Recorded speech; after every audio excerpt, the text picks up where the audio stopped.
இந்த மேசராசிக்காரர்களுக்கு இந்த தமிழ் புத்தாண்டு காலகட்டத்தில் அவங்களுக்கு ஒரு பக்கம் 7.5 சனி, அது மட்டும் இல்லாமல் 3ஆம் இடத்துல குரு பகவானின் சஞ்சாரம், ராகு கேதுவோட சஞ்சாரமும் 11ஆம் இடத்துல ராகுவின் சஞ்சாரம், கேதுவோட சஞ்சாரம் 5ஆம் இடத்துல. ஸோ இந்த காலகட்டத்தில் பார்க்கும்போது அவங்க பணம் கொடுக்கல் வாங்கல் விஷயங்களில் கொஞ்சம் கவனமாக இருக்கணும். யாரையும் முழுமையாக நம்பக்கூடாது. ஏன்னா 7.5 சனி விரைச்சனி தாக்கம் இருக்கிறதுனால எந்த விஷயத்துலையுமே கொஞ்சம் கவனமாக இருக்கிறது நல்லது. நண்பர்கள், உறவினர்கள், அதாவது இதுக்கு முன்னாடி வரைக்கும் ரொம்ப நட்பாக இருந்தவங்க, ரொம்ப ரொம்ப உறவாக இருந்தவங்க கூட இந்த நேரத்தில் உதவாமல் போகக்கூடிய நிலை, அவங்களால துரோகங்கள்லாம் நடக்கக்கூடிய நிலை இருக்கிறதுனால யாரையுமே முழுசாக நம்பக்கூடாது.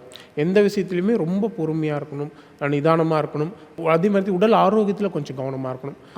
ஏன்னா இந்த நேரத்தில் மருத்துவ செலவினங்கள்லாம் மருத்துவமனையில் போய் அட்மிட் ஆகிற சூழல், இந்த மாதிரியான விஷயங்களாக இருக்கிறதுனால கொஞ்சம் கவனமாக இருக்கிறது நல்லது. அதே நேரத்தில் யாருக்கும் முக்கியமாக ஜாமீன் கையெழுத்து போடக்கூடாது. ஜாமீன் கையெழுத்து போட்டோம்னா 7.5 வருஷத்துக்கு அந்த ஜாமீன் கையெழுத்தினாலே எல்லா பிரச்சனையும் இவங்க அனுபவிக்க வேண்டியிருக்கும். அதே மாதிரி பணம் கொடுக்கல் வாங்க, யாரை நம்பியும் இந்த இரவலாக நகை கொடுக்கறது, இல்லை பணம் திடீர்னு உதவிக்கு கேட்குறாங்க. ஏன்னா மற்றவங்களுக்கு உதவி செய்ய உபத்திரவத்தில் சிக்கக்கூடிய காலகட்டமாக இருக்கிறதுனால இந்த காலகட்டத்தில் பண விஷயத்தில் ரொம்ப கவனமாக இருக்கணும்.